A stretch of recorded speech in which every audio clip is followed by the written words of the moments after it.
if you're still getting bruises when doing kettlebells, particularly on your forearms, it could be that you're getting the clean position wrong. Clean position, clean movement wrong. So we've already talked about getting the rack position right. That's getting your ankle, knee, hip, elbow, wrist, knuckles in a line, tight against your body. Okay, but getting it into that position in the first place, doing a clean, could be what means you're not getting it quite right. Common mistakes will be that you're letting the kettlebell go out in front and then it's going to have to come back, and it's that slam back that's giving you the bruises. So it might look something like that. Okay, and again, someone's letting it come out and then bang, and that's what's going to give you the bruises, that impact on your forearm, as well as that position being wrong. Now, if you're still unsure about the rack position, then there'll be a link to the video talking to you about how to get this position right. But we're going to talk about getting the clean right in this section here. So to do that, when I'm first teaching somebody how to do the clean, I start off, we'll get them to do a deadlift. So kettlebell between the feet, and you're going to keep shoulders, hips and knees square.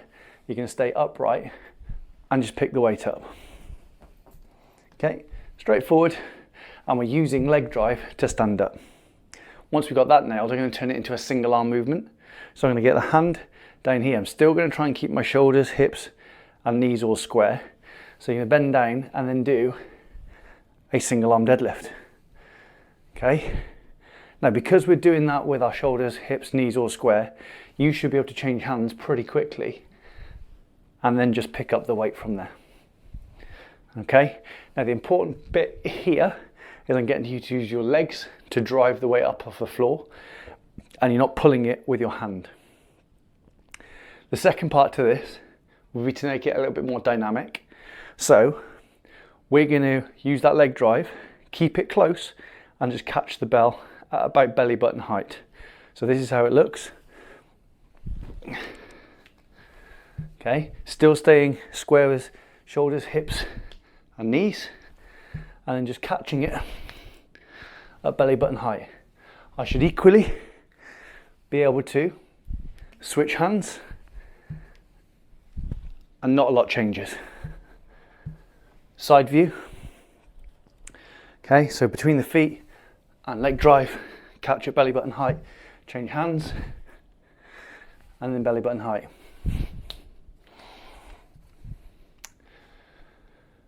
So once we've got the single leg deadlift and then the catch up to belly button height, and then we know what your eventual rack position looks like in the end, okay, what we're going to look at doing is getting from there into there.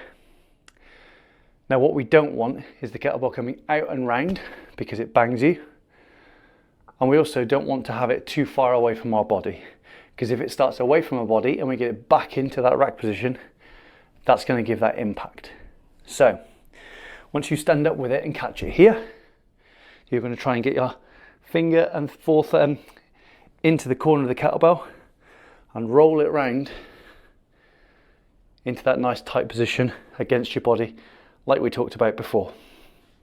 So again, you're going to up, catch, thumb into the corner and roll it round.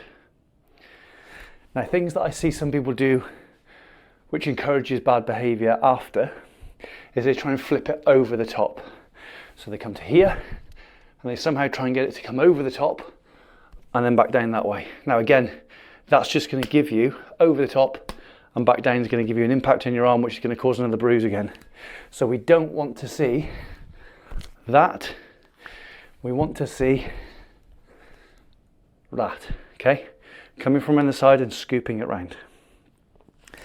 So once you've mastered it on one hand, maybe you start with your dominant hand. So this is my right. Consider doing it on your non-dominant hand. So in my case, my left, and just scooping it round. So stand up, catch, get your thumb and index finger in the corner of the kettlebell and bring it into that nice tight rack position. Now, once you've done a few reps like that, you get a bit more confident. You start not needing the other hand to then cradle it in, and you can start doing it without the other hand. So when you get really good, you'll be able to get it straight into that position, and very quickly change hands and straight in there. Now we would call that a dead clean because it starts from the floor, dead still, between your feet, and you're bringing it up. Now for beginners learning the skill for the first time, that's going to be a really great place to start. But often as you build the clean into some flows or some complexes, you might start doing it from rack position and then down and get back up again.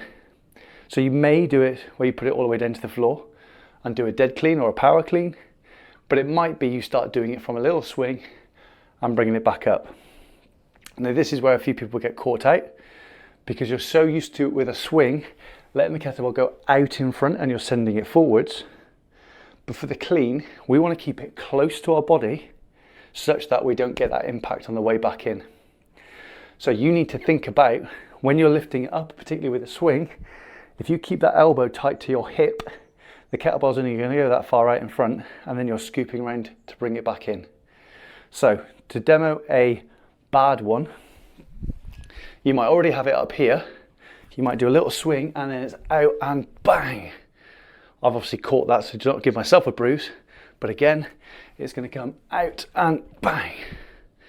Now the repetition of doing that is going to cause that bruising to happen. What we're looking for is to do a bit of momentum, keep that elbow close to your hip, such that we can bring it straight back into that position. And again, getting everything lined up from the ankle through to the knuckles and tight against the chest. Now, when you get really good, you might start considering something a bit more technical, like a hand-to-hand clean or a tactical clean, and we can get more crazy with it from there. But to start with, nail those basics, start with a dead clean from the floor, stand up, use your legs, and get it into that tight rack position. If you need any more tips, follow me. I'll do my best to answer any questions to prevent you getting bruises with your kettlebells and enjoying your training a lot more.